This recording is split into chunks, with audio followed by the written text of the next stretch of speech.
Magandang hapon mga kapanalig. Welcome sa programang Usapang KKK, Kalusugan, Kagalingan at Kagandahan. Ako po si Ivy at kasama natin si Dr. Irene Lim. Para po sa inyong mga katanungan, maaari po kayo mag-text sa 0922-875-2899, 25-896-1689 at 0917-810-6169. Para po YouTube at Facebook, pwede nyo pong hanapin si Doc. Type nyo lang po ang Dr. Irene Lim. Magandang hapon pong muli sa inyong lahat at welcome po sa ating talakayan sa Usapang KKK. Ang inyo pong lingkod, si Dr. Irene Lim, ang magbibigay na naman po sa inyo ng panibagong kaalaman. And always remember that knowledge is power. Ligtas ang may kaalaman. And when you lose your health, you will lose everything. Ako po ay hihingi ng inyong like, paki-like po, paki-share, and mag-subscribe po kayo. I-type nyo lamang ho ang Dr. Irene Lim both sa ating YouTube and sa Facebook. Yung mga na-miss out nyo hong episode, pwede nyo hong i-search dyan. No? And para ho sa ating promo, so humabol po kayo habang naka-open pa ho ang ating promo sa free check-up. Wala hong bayad ang konsulta. Meron ho kayong free urine and sugar testing plus free colon cleansing sa may dalang referral.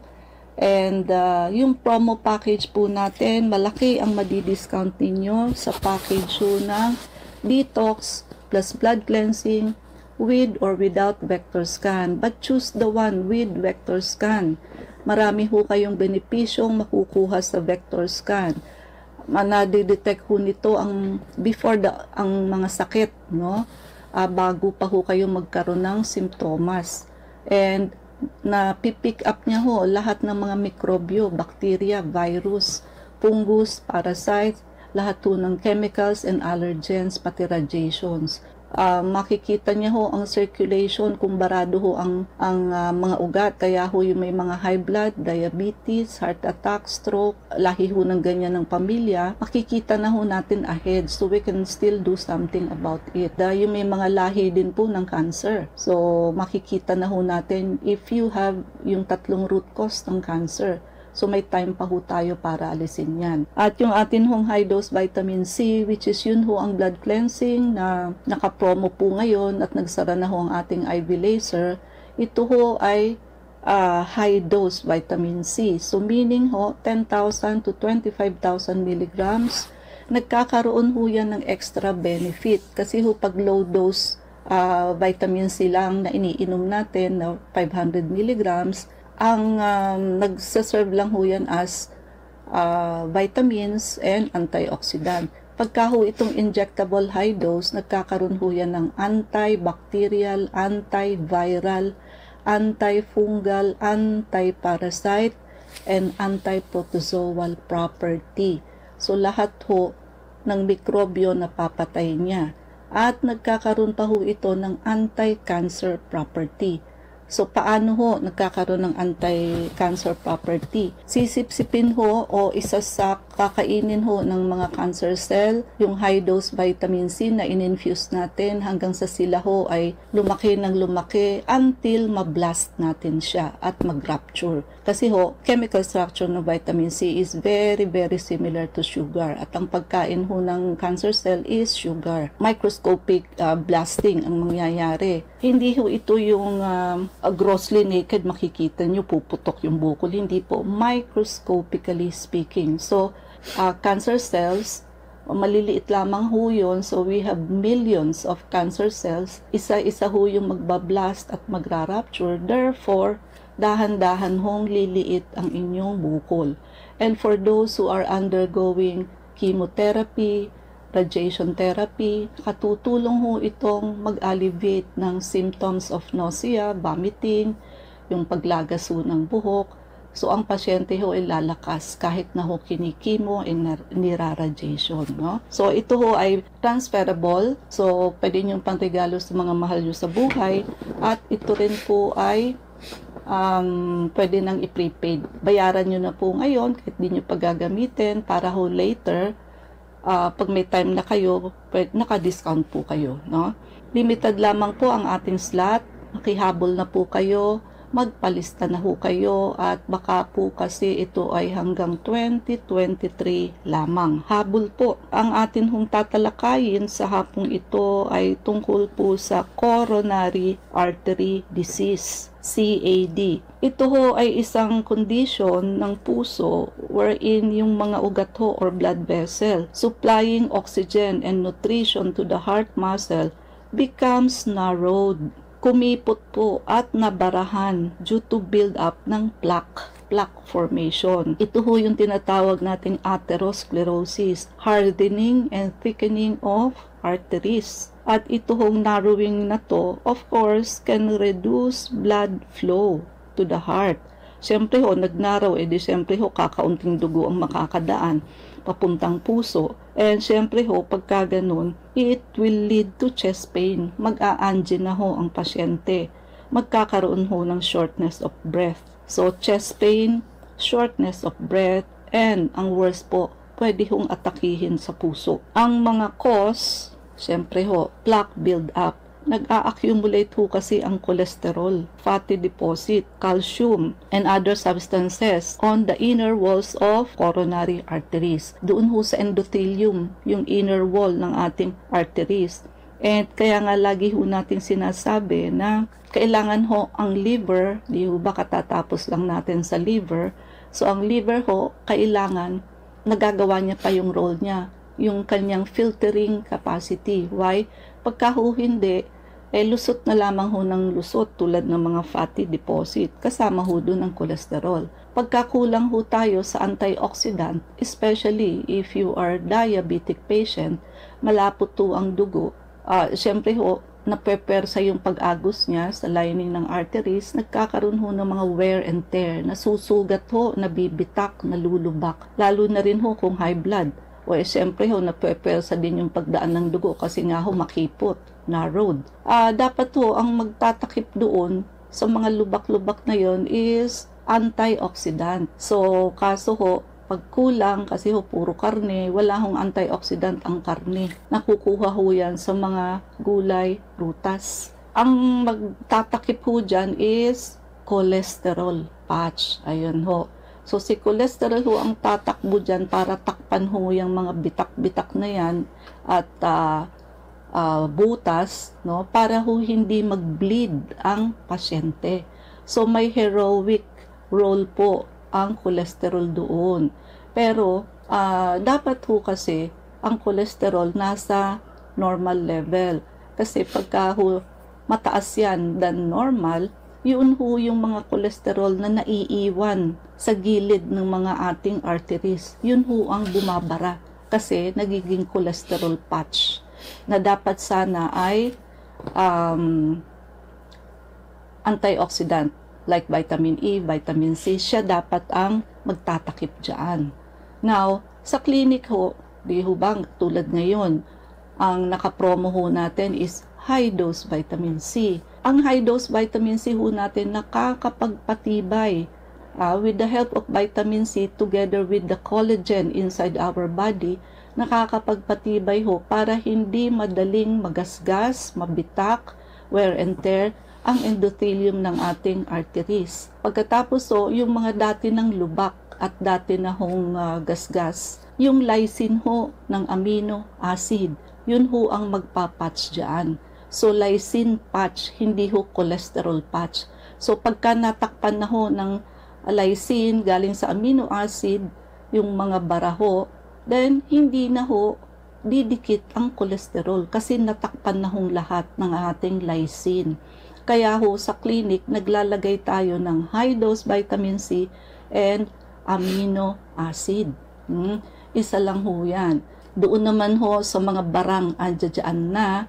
So, we have our laser. So, meron hong yung red light ng laser. Yun ho ang para sa atherosclerosis, pagkakaroon ho ng chi, no? Innate energy. So, tas may nilalagay ho tayo na para ho medyo madaling masettle ho yung atherosclerosis sa gilid. So, kaya ho meron tayong protocol para ho sa mga may coronary artery disease. Barado ho ang coronary arteries, or in short, barado ho ang puso. Yung mga ayaw hong magpa-opera habang hindi pa ho kayo nagha-heart failure at hindi pa ho sira ang mga heart muscle natin, kailangan hong tanggalin ang mga barang yan or atherosclerosis or plaque formation para ho hindi mauwi sa heart failure. Kasi ang pinaka-ending ho niyan, heart failure. Sira na ho ang puso, hindi na siya makakapump. So pag barado ang puso, may paraan pa ho, no? Pag hindi ho ginamot yan, mauuwi ho yan sa heart failure. Risk factor, of course, yung may mga yun nga, yung may mga high cholesterol, yung may mga high blood pressure na hindi ho iniinuman ng pang high blood. At kung umiinom man, hindi ho minomonitor kung enough. Hindi naman ho na ipapasok sa normal. Kailangan ho, ang goal, pagka uminom ng pang high blood, maipasok ho sa at least 120/80, which is pre-hypertension, or 110/70. Yun ho ang talagang normal blood pressure. So, pag pumasok ho kayo ng 130/90, mild hypertension na po yan, no? Yung mga smoker po na hindi makaalis-alis sa smoking, yung mga chemicals so mismo ng sigarilyo, nawiwikan niya ho ang arterial wall natin, humihina, no? And so may diabetes, of course, aside from poor ang immune system, ang may diabetes so sticky ang blood because of the sugar.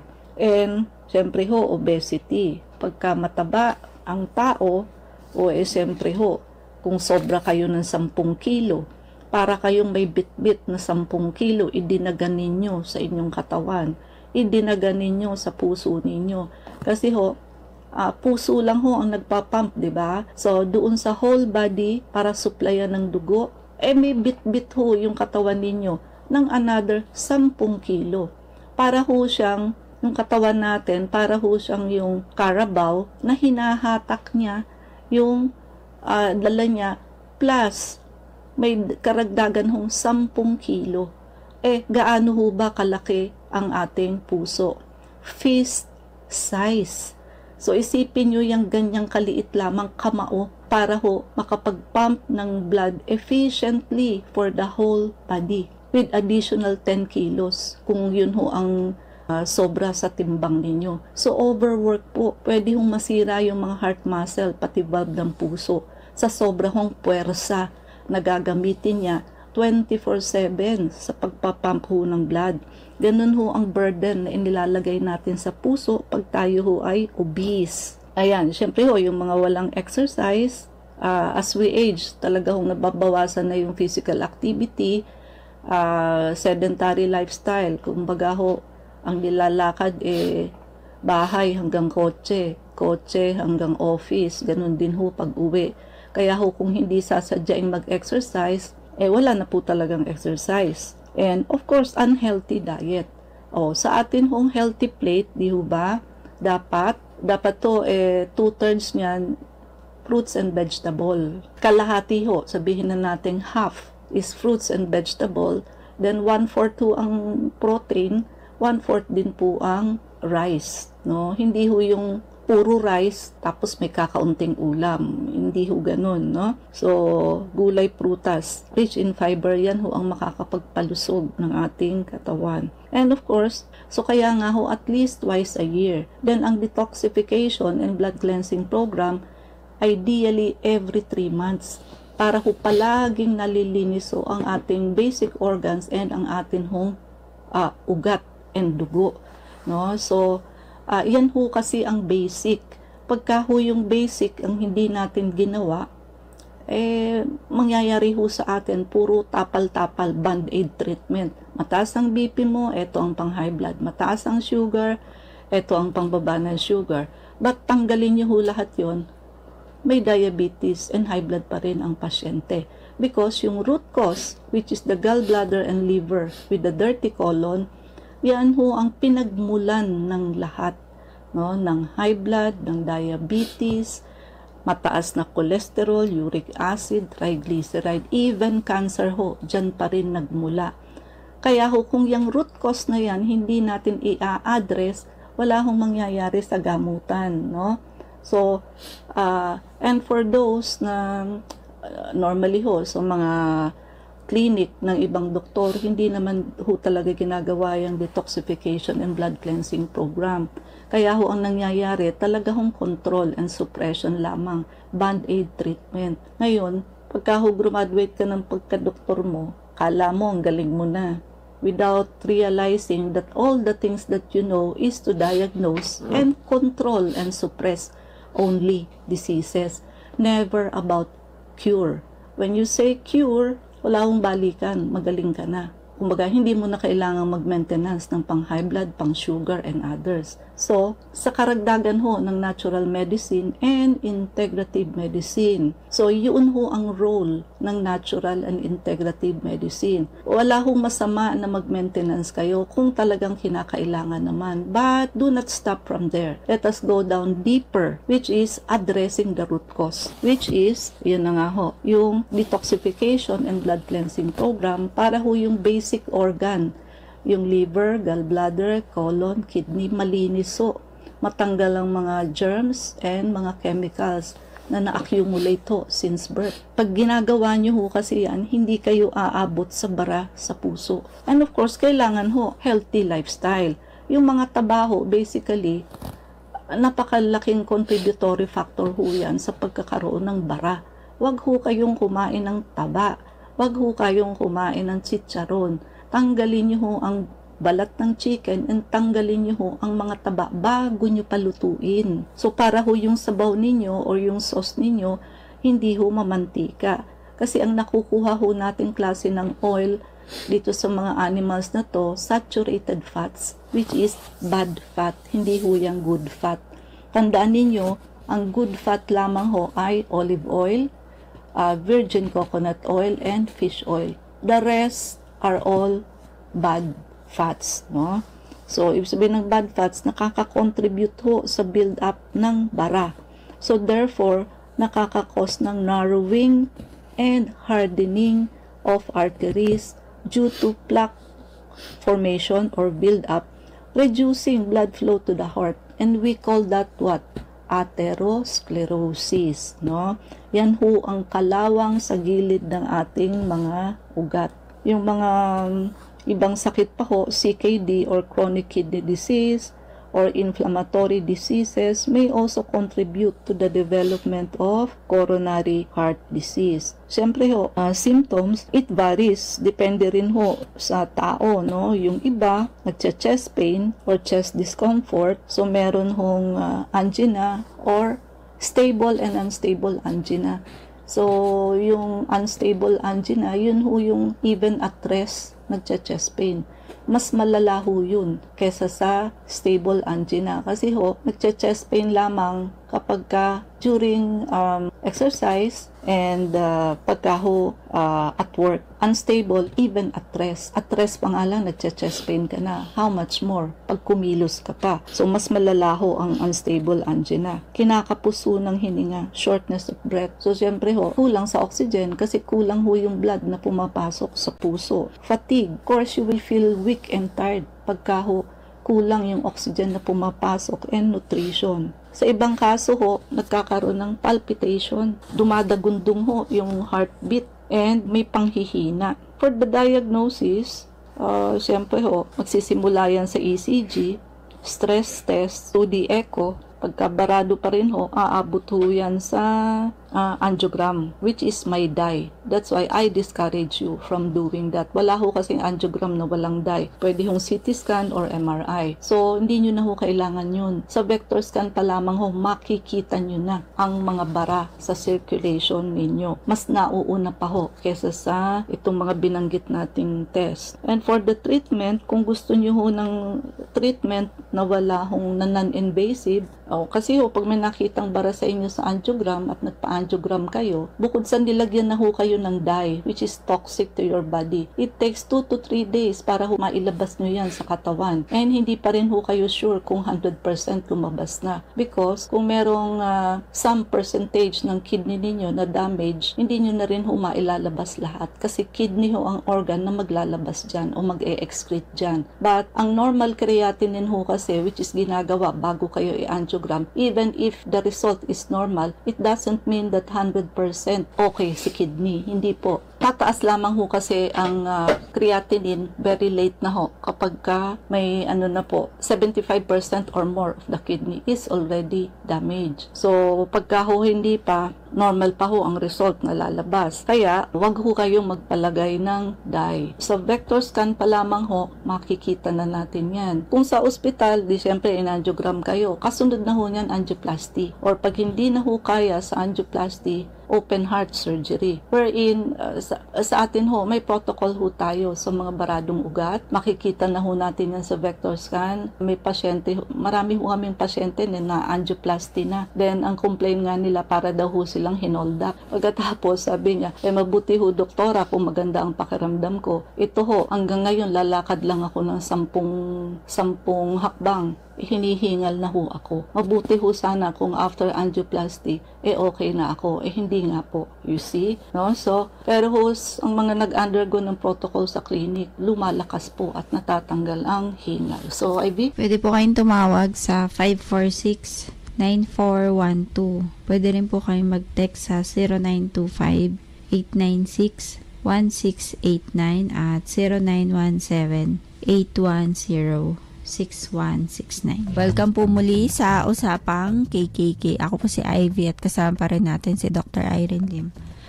Doc, tanong ni 8148. Doc, paano magpurga na di mo mararamdaman yung worm paglabas sa anus? Okay, so sa amin ho kayo magpa-deworm. Actually ho, kasama naman po yan talaga sa ating detoxification program. Wala ho talaga kayong mararamdaman at wala kayong makikitang lalabas na buhay because inside the body ho, together with the Rife machine, no? Puputok na ho yun inside your body. So, sasama na lang ho yun sa fecal matter ninyo. Dead na ho. So, wala ho, hindi ho kayo mapophobia na matatakot sa lalabas. So far ho, sa ininom-inom ng pasyente namin sa detox and Rife machine, wala pa hong nag-report sa amin na may buhay na lumabas. Talaga hong dead na siya. It's either lansag-lansag ho na dead bodies or kasama na ho sa fecal matter, hindi nyo na ho makikita. But kung ano ho yung symptoms like nag-bad breath, nag-constipate, yun ho ang mga symptoms ng may loaded ng parasite. Yung laging bloated, dighay ng dighay, no? So, yung mga iba ho, maasim ang amoy ng pawis, mga ganyan ho, no? Natatanggal ho lahat yun. But so far, wala pa hong nakakita ng buhay na parasite sa fecal matter ng mga nagdi-detox namin. Pasintabi ho sa nagme-merienda, no? So, walang tayong oras. Mangyari po lamang na kayo magpalista.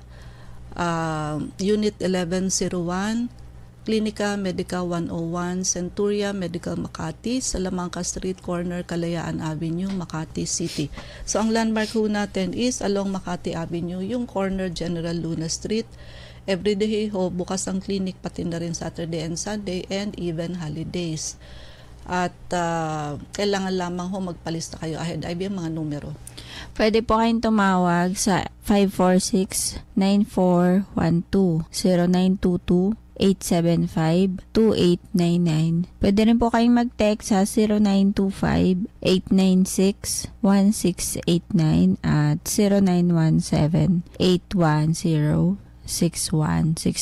Prevention is better than cure and health is the best investment. Regaluhan niyo po ang inyong sarili ng pagpapacheck up para ma-auscultate namin ang likod ninyo, maagapan ho kung kayo ay may asymptomatic or walking pneumonia, no? So, mag-iingat ho sa walking pneumonia. Kailangan ho pupunta kayo sa ino-auscultate ho kayo, no? Sabayan niyo na ho ng pagpapa-vector scan, detoxification and blood cleansing program kasi yan hong dalawang procedure na yan ang maka-address sa root cause ng halos lahat ng sakit. Humabol na po kayo habang tayo ho ay naka-open pa ang free check-up. Wala hong bayad ang konsulta, free urine and sugar testing, free colon cleansing for your referral, and naka-promo pa ho ang ating high-dose vitamin C. So, together with amino acid, nakakatanggal ho yan ng mga bara sa ugat, and also, pwede nyo hong i-prepaid yan at transferable po yan. Limited lamang ho ang ating slot for free check-up and all the promos. Magpalista na po kayo habang open pa. Daig ho ng maagap ang masipag, baka ho lahat ito ay hanggang 2023 lamang.